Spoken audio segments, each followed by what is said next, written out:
And we are live. Once again, it is the Field of 68 Best Bets podcast and Best Bets live stream. It is Wednesday morning. My name is Rob Dauster. That gentleman you see there with me is Jeffrey Goodman. Jeff, what's going on, man? How you doing? It was a wild night in college basketball last night. Good night. It was like I did not expect it to be and sometimes those are the best nights, right? You look at it and you're like, just okay. It's not really doing a whole lot for me, but it's like one after the other. And listen, Sparty started it off, didn't they? They started off with a bang, like a resounding win for Sparty. And now there's 75 in the net. I just checked. They've got 3 quad one wins, and they've got plenty of opportunities left. Now, I don't know if you believe that Tom Izzo has turned this thing around and figured it out, but I'll say, like, Aaron Henry's playing some really, really good basketball. Josh Langford was terrific last night. And, Illinois, still, I got to say, I'm still not completely a buyer in Illinois being a Final Four team. I just don't trust them showing up every single night. I don't. I think the biggest issue with Illinois is that they can really only beat you in one way, right? They have to have Ayo playing well, and they have to have Kofi playing well, and there's only certain things. Both those guys are pretty limited in terms of what they can do. They're great at the things that they can do, but if you take those things away, if you could limit Ayo getting downhill to his right hand, we saw Maryland do that earlier this year, then you can kind of keep him in control and hem him in. And if you can keep Kofi Cockburn from completely dominating the paint and get physical with him and get him frustrated and just get him to the line. Get him in the line over and over and over. Just don't give him dunks. Yeah, I mean, all of that. That's how you beat them. And Michigan State did that last night. I also think it's important to note that part of the reason Michigan State is playing better is because Tom Izzo has gone with this lineup where he's playing Rocket Watts at the point with Aaron Henry, Gabe Brown, Joey Hauser, putting in all those like big long wings. And who's the guy I'm missing? Josh Langford. So he's playing small, and he's getting like 4 wings on the floor at the same time. And Gabe Brown's the one that's getting a lot of minutes now. I think that, and obviously Rocket. I think Izzo's whole deal, I'm sure, and I haven't talked to him about it, but I'm sure the deal with Rocket was we're not going to play him if he's not doing what he needs to be doing for Michigan State basketball. And maybe he's doing that now. Maybe he's bought in, or maybe Izzo's just like, F it. I don't, at this point, this is all we got. Rocket's one of our – I mean, the one thing with Rocket Watts is he can make plays. You got to live with this. Part of it is he's playing within himself. When you have 13 points, 5 assists, and you're not throwing the ball all over the court and taking 27 shots in a game and none of them are good shots, like that's big. That matters for him and for Michigan State. So, I thought that Michigan State is playing better. I thought that performance specifically had a lot to do with matchups as opposed to anything else. Like we mentioned this last night on the locker room, but when Illinois has their 5 best players on the floor, like they're so small. They have 2 guards that are under 6 foot. They have Adam Miller at the 3. He's like 6'3", and they have Ayo basically playing the 4. So that's their best 5. I don't think people realize how small that team is when they have their best 5 on the floor. And again, when you have Michigan State only took 8 threes last night. How about that? That's part of it too. They got to the basket anytime they wanted, and just kind of took advantage of the size and the length that they had on the wings. So in terms of like whether or not they're going to get into the NCAA tournament, I mean, look, they don't have the resume right now to get a bid, but they don't have any bad losses to their name, right? And they still have 3 games against top 5 teams. They get Maryland on the road, and I believe don't they play Indiana again as well? I think they do. They got Indiana at home. Here's their schedule: is Ohio State at home, at Maryland, Indiana home, and then 2 against Michigan to end it. That's a lot of games, by the way. In the last 5 games. So 5 games. We're less than 3. I mean, we're like 2.5 weeks away from the selection center. This is crazy. How many games they have? Yeah. So, if they go 3-2 in that stretch, which is very doable for them, they're in. They're dancing. They're going to the tournament, and as long as you don't lose your first game of the Big Ten tournament, I think it's hard. Again, it's not going to. You can't say that. Yes, I can absolutely say that because that will put them at 5 quadrant 1 wins, right? It's going that their net playing five Yeah, top it's 5 going to teams. go up. No matter what, it's going to go up. Yeah, 5 quadrant 1 wins. Yeah. This year is going to They get get you in the mid-50s in the net with their name being Michigan State. Honestly, I don't think it matters. 5 quadrant 1 wins. 5 quadrant 1 wins. 2 wins over top 5 opponents. Just give me a Duke Michigan State first 4, please. Like, I would be so excited. Champions Classic to the first 4. All right, let's talk a little bit about Oklahoma and Kansas State because that's definitely a game that we have to talk about because Oklahoma State lost to the Wildcats. It reinforced something that I've thought for a while that Oklahoma's probably a little bit overvalued at this point. See, I don't believe that. I just think this was one of those where, honestly, not a throwaway game, but Kansas State did a good job defensively, at least when I was watching. I didn't watch this whole game because, honestly, I couldn't watch those damn uniforms for a whole game. Those uniforms were the ugliest goddamn thing I've ever seen. The only one who looked good in whatever color that was, what color was that? That's not purple. I don't know, but Kansas State did kind of or Oklahoma did kind of give that one away. They were up by 6 with like 3 minutes left and gave up an 11-0 run. But I mean, unless they can get Brady Manick back, Oklahoma's, they're going to be in trouble because, like, to me, again, I love those 3 guards. I really do. I love Austin Reeves. Obviously, Devian Harmon's terrific, and Gibson's been really good, especially shooting the ball. But if they don't have Brady Manick making shots, I don't know what he was last night. I think he made like 1 field goal or something. He was 1 for 7 from the floor. If you look at his numbers, look at what he's done since he came back from COVID. He's been awful shooting the ball. His confidence is completely shaken. And if they can't get him back, they're probably a 1 and out at best in the NCAA tournament. If they can get him going. And, like, that's all. If I'm Lon Kruger, that's, like, all I care about now is, like, how can we get Brady Manick easy shots to get his confidence up so that eventually he's not thinking when he's shooting the ball from the perimeter, because he gives them a completely different option beyond those 3 guards, and they have to have it. They have to. Yeah. I just still, again, it's a team where I don't know if they have a pro on the roster. And when you don't have a pro on the roster, it's very hard for me to believe in you as more than just kind of like a good team. They're good. They're a tournament team. But this idea that they're one of the top 10 teams in college basketball is just that one doesn't make any sense to me at all. All right, you got anything else from last night? We probably have to talk about Baylor. How are you not going to talk about the return of the Baylor Bears and the fact that they almost lost? Did. I literally just said we got to talk about Baylor. All right. Well, get to it. Go ahead. You're the one. You got the takes now. You're in charge. They were down. You were scared they were going to lose to Iowa State, your team, your Cyclones. I hope you took them yesterday. I know I did. Of course I did. 23.5. That was like the easiest one of all time. To me, again, you have a 3-week layoff, and it's not just a 3-week layoff. It's the fact that Scott Drew came back from this and decided to play a game so quickly when a team like Michigan took like 9 days before they played their first game. Scott Drew, they practiced twice. So you knew they were going to be rusty, Rob. They kind of got away with one here for the most part. And I just thought, like, at the end of the game, man, like that play that Jared Butler made, getting the basket, it was just so sweet. Like he's so underrated. And I know that's crazy to say, but it's true.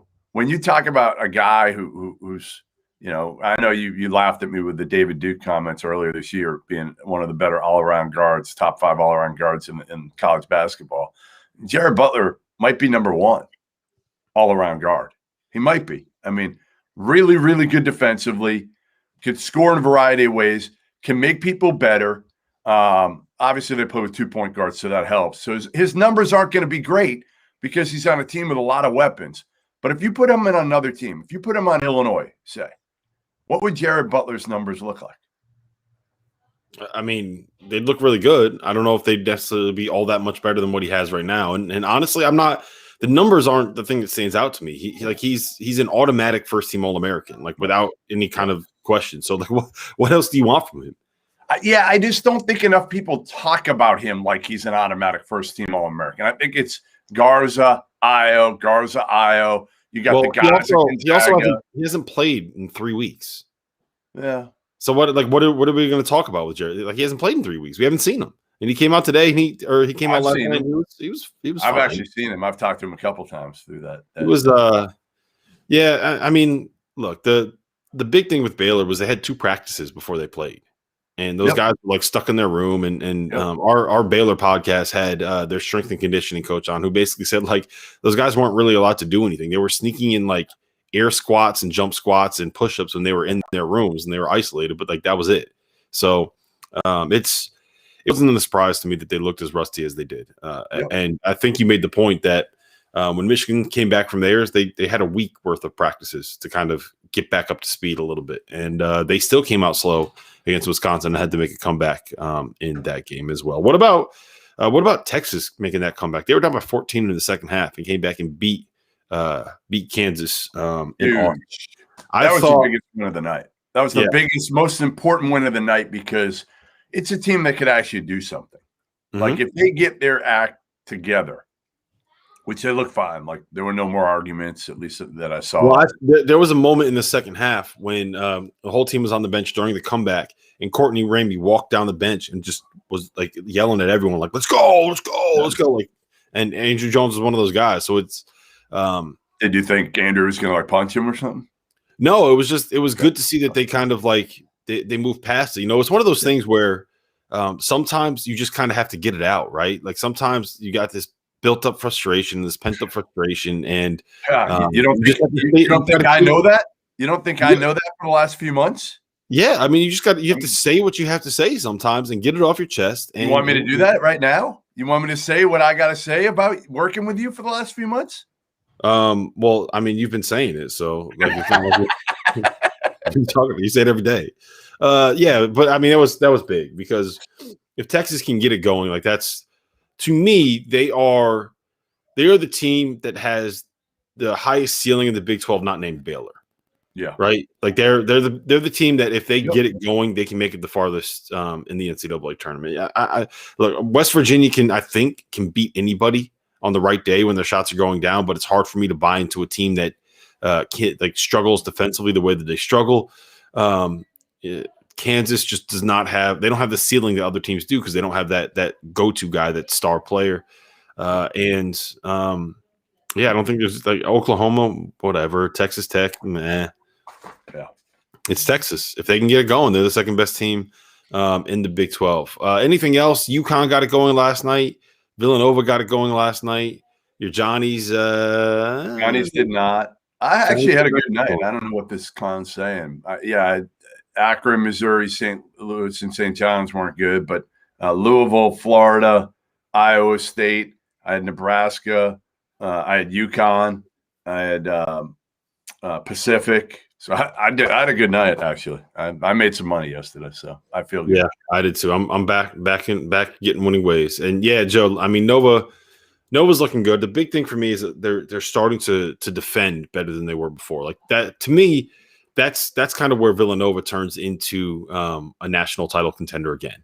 You know, they're a little bit like, as weird as this is going to sound, they're a little bit like Iowa in the sense that they have not been nearly good enough on the defensive end of the floor to be able to consider them like a national title contender at this point right now. That doesn't mean they can't get there. But at this point, like they've had issues on that end. And some of it is just like their legs being in shape. Some of it is the fact that Jeremiah Robinson Earl and Colin Gillespie are just not great defenders.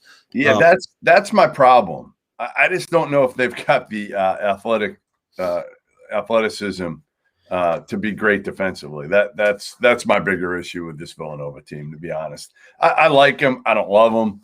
But again, I'm not going to discount any Villanova team right now. All right. Sam wants us to hold on. Real Sam wants us to move. Yeah, no, hold on. Before we got to talk about Brian Antoine's back. Did you see that? No, I didn't see he came back. Yeah, Brian Antoine played, which is like, I don't think it has much impact on this season for Good Villanova, for but him. it's nice to see that dude getting a chance. Like he's had Played 11 minutes. yeah, he's had such bad shoulder injuries and multiple shoulder He can surgeries. shoot it, man. I'll tell you what. I saw him play a ton with Scotty Lewis on the AU circuit. Brian Antoine can shoot the shit out of it. So, I kind of hope he's able to figure in. I don't know how he'll play a whole lot, but in a game like that, get on the court, get your legs under you, get healthy, and be ready to go and be a star next season. Yes, SD. I still think BC should have hired Mike Hopkins. Absolutely. I think if you kept him in the Northeast, here's the difference with Mike Hopkins. Right now, he doesn't have any talent at Washington. Last year, it sucked, right? Last year, McDaniels wasn't really a team guy, didn't have a point guard. Quaddy Green's not good enough. He's not really a point. If you put Mike Hopkins in New England, okay, which is his sweet spot for recruiting, everybody loves him here. Everybody in the prep schools loves him here. They would send guys to him at Boston College. He got Isaiah Stewart all the way out from New York to Seattle. He would have got him at Boston College. Again, I would try to hire him now. I mean, they can't because he's got a $12 million buyout, I guess, or if they fire him, he's owed $12 million. And if he's smart, he gets one more year at Washington, and Boeheim's done coaching maybe both of his kids next year, and the stars align, and he still gets a job as the coach at Syracuse. All right, let's talk about tonight's slate. The biggest game of the day is probably Alabama at Arkansas. Right now, over at Bet Rivers, that line is Arkansas -2. Believe it or not, that total is 156. Jeffrey, how are you feeling? I kind of like Arkansas here. Kind of like Arkansas. That's why I'm not wearing the Alabama hat today. I just don't feel it. I don't feel it with this Alabama team. I don't think they've played nearly as well over the last few weeks. I don't know if you can completely trust them at this point. I like the fact that they've got Jordan Bruner back, but I still think it's going to take time for them to get back. And I think Arkansas is playing really good basketball right now. They've beaten some good teams lately, some quality wins. What would they be? Florida and Missouri? Missouri. They won 4 in a row. They won at Kentucky in that mix. And they have another one. Hold on. I'll bring it up. Keep talking. Yeah. I mean, I just think, again, this is a much bigger game for them than it is for Alabama. And I think they're going to be hyped up. I think the Must Bus is going to be completely full for this one. And I expect to see some shedding of the shirt after the game. I mean, who is it going to be? Muss shedding his shirt, or is it going to be Nate Oates? That's the big question. And I think Muss is probably much more in shape than Nate Oates is. Yeah, I'm pretty sure. I just want to double check, but I'm pretty sure that Alabama basically has the SEC regular season title locked up. Yeah, they're 3 games. They're 3 games up with basically 3 games left, and they still get Mississippi State and Auburn. So they just have to win one more game in there. They have the SEC regular season title locked up, which, I mean, once you get past that, you're basically playing for seeding. And they're playing for a 1 seed overall is what they're still doing. That fourth one we've seen over the years, like that's not the greatest motivation to get kids to play. Like when you're not playing for a championship, it's hard to kind of we got to win this game, so we get a 1 seed. It's like especially this Alabama team that honestly has shown over the course of their careers that haven't been the most reliable emotionally and getting up for every game. So it'll be interesting in this one. So I think I actually like the over in this spot more than either side. Okay. I can see that. We know how fast Alabama wants to play. They played the second fastest pace in the country, but Arkansas is also willing to get out and run as well. We've seen them do that. The only concern that I have is that I do think that that Muss is the kind of coach that will just kind of slow it down and not play into Alabama's hands. Like I don't think that you want to play fast against them. And the other part of it, if he does that, Alabama actually is the second best defense in college basketball. They are very good at that. Amazing to me. So amazing. It's a little concerning to me that total has creeped up to 156. Yeah. So I don't love it, but I definitely don't want to be on the under in this spot because I think that this is going to be up and down and a shootout. So I'm probably going to be on the over as opposed to either side. If you force me to pick a side, I think Arkansas is the play. I mean, they can match up with what Alabama wants to do in terms of spacing the floor. And I do think that that Muss has been willing to not play. Like the big thing with them, and for me, and part of the reason why it's hard for me to buy into Arkansas is because like Connor Vanover is still playing like 20 minutes a game. But in league play, as they've kind of made this run of late, his numbers have kind of gone down a little bit, and Muss has been willing to play guys other than him. Because if you have Connor Vanover chasing around Jordan Bruner on the perimeter, that's not a good thing for Arkansas long term. So I would expect to see a lot more of other guys at the 5 there. I kind of like their lineups when they go full small, when Arkansas does, and I think that's the best way to match up with Alabama. Vanover's just a guy that, depending on matchups, he can affect the game, but he's a face-up, big. You don't want him out there and shooting threes, and he's not he's not immobile, but he's not the guy that you want. He's pretty immobile, and he's real skinny. He's just really I love watching him play just because it's like you got the 7'3" dude out here chucking 25-foot threes. I laugh every single time he shoots one. All right. Next most important game of the day is I don't really know. It's not a great slate in terms of games that you're like, I gotta watch. Like again, Florida State, Miami. Like I like Florida State there, given the 11.5, just because I don't trust Miami, and I think they're, kind of a dead team for the most part. Dave had just said, I love, not to cut you off, sorry, but I love Florida. Like my favorite bet of the day is Florida State -11. Yeah, me too. They can overwhelm you with their length and athleticism. Miami doesn't really have a point guard on the roster because Chris Likes is all banged up, and like it does kind of feel like one all year. Yeah, no Likes, no Matt Cross who transferred. Like they're down 3 of the top 4 players from the start of the season. And at this point, it's very hard to for them to like keep playing as hard as they scrapped for a while and they picked up some big wins. Isaiah Wong has been unbelievable, but like now we're at the end of the season. By Georgia Tech, their last game, Rob. Blown out. You got to start saying blown out. You got to get the out. I said that, blown out. You got to get the out in there. All right, well. Otherwise, you're going to be getting too excited about talking about these picks. What other games are like really of major consequence? Indiana Rutgers. Indiana Rutgers is the biggest game, probably the biggest game of the day, because if Indiana wins this, I feel like we say this every time Indiana plays. If Indiana wins this, they're in pretty good shape for the tournament. If they don't, but even when they win one, then they lose another one the next time, and you're like, they're back on the bubble again. Rutgers, they're very much. I think Rutgers is probably like fairly safe as long as they don't do anything horrible down the stretch. But like Indiana's got to get some wins. And I feel like after the loss to Michigan State blowing that lead, like it feels like the pitchforks are starting to come out for Archie. Like those fans have never really been happy. They've been out. They've been out for 2 years. I'm saying it's been a lot. Like you can't blow that lead and not have Indiana fans in uproar. And now it's like you see there are guys like Zach Osterman had a column that was basically like if we're not winning this game, like where are we going from here? And Zach Osterman is like a level-headed guy that's not going to go out there. He's a beat writer for the Indy Star, and he's not going to go out like he ain't going after Archie just to go after Archie, right? He's not the kind of guy that's going to do that just for clicks. So when he's like, okay, what's going on here? That's when it's kind of like, well, maybe the writing is on the wall at this point. Who do you like there? Rutgers is laying 3.5 at home. Yeah, I'll take Rutgers.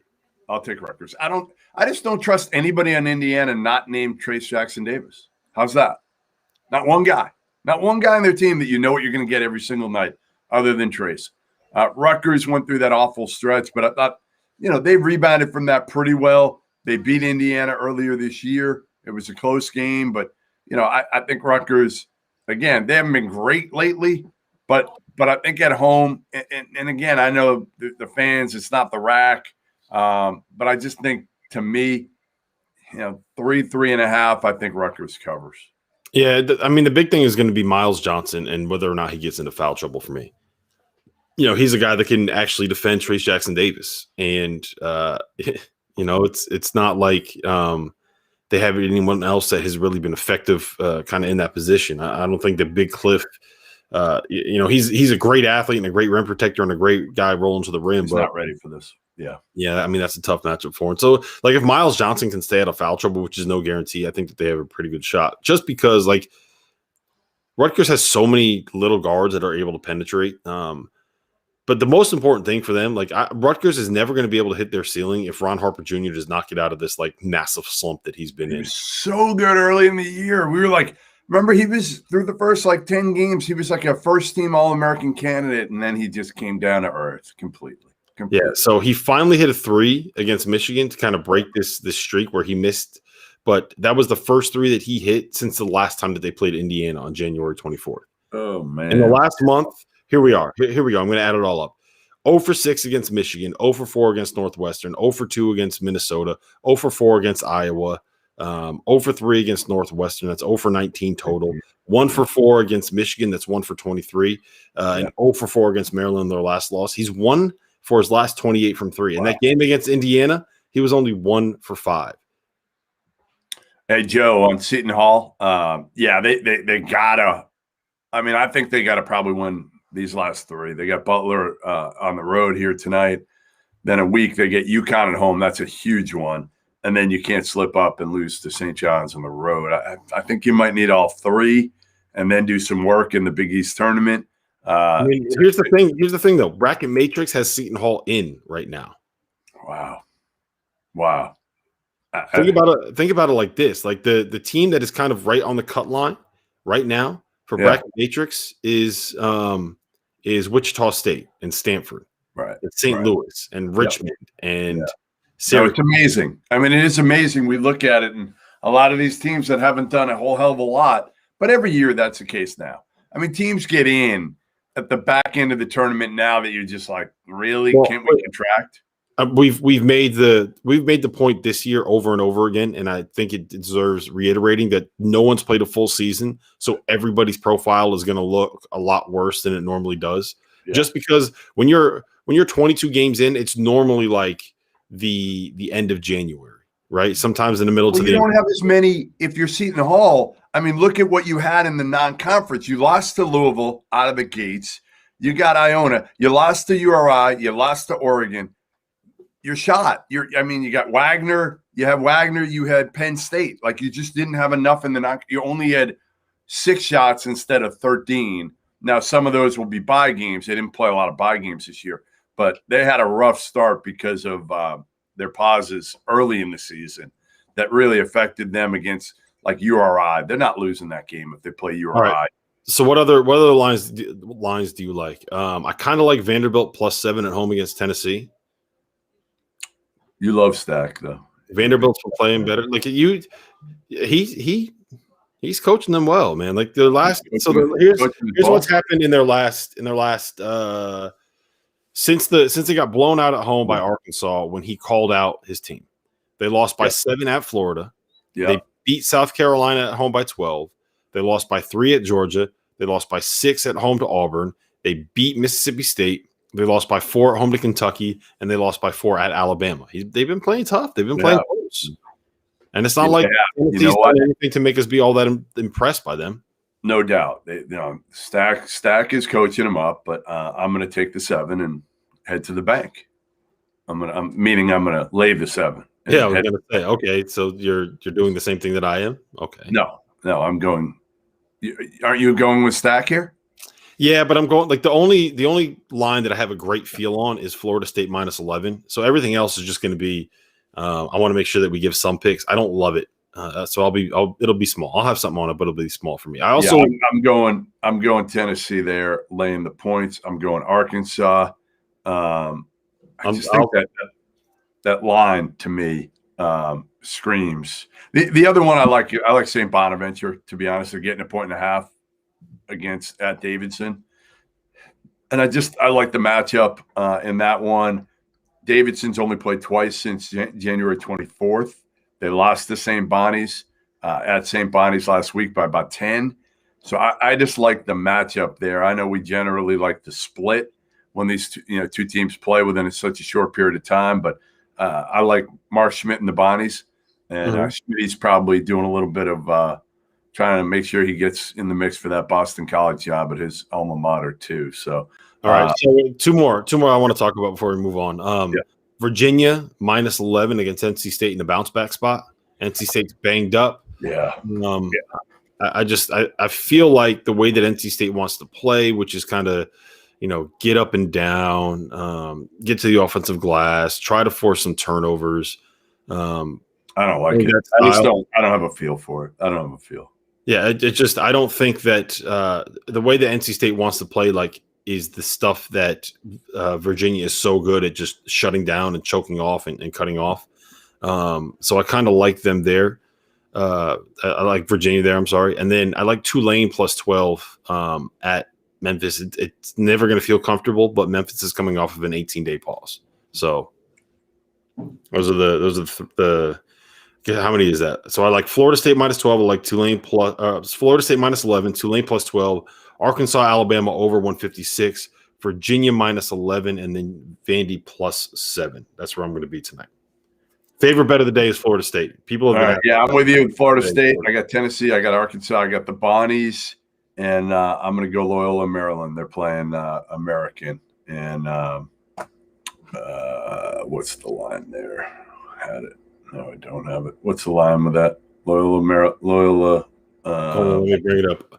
Over, courtesy of our partners at Bet Rivers, is Loyola -8. It's a little high, but I'm gonna go with it. I'm gonna go with the Greyhounds there. And that's it. Check Bet Spurts. Also, we will have a surprise guest on Friday. Friday morning, we'll have a surprise guest, meaning that Rob Dauster will have no idea who it is, as usual.